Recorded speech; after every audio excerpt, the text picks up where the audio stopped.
dati, nagpapakumpisal. Biglang may kumatok sa pintuan. Pagbukas niya, nagulat siya. Lalaki yung kumakatok, puro dugo damit, may takmaba, puro dugo. Sabi ng pare, ba't puro dugo ka? Father, nakapatay po ako ng tao. Ba't mo pinatay? Father, nag-uusap lang naman kami, nauwi sa pagtatalo. Ayaw niya pong magpatalo, Father. Kaya pinatay ko na lang siya. Ano naman ang pinag-uusapan yung nauwi sa pagtatalo para maging dahilan para patayin mo? Pinipilit niya yung kanya, Father. Sabi niya kasi, meron daw Diyos, may Diyos daw.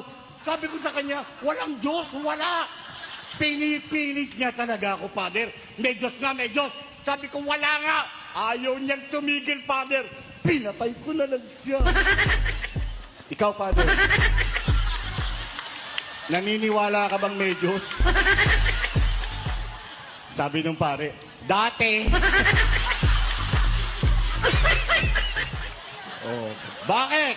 Kung sa inyo nakatutok yung palakol, maninindigan kayo? Ha? Kahit ako sabihin ko, chismis lang yan.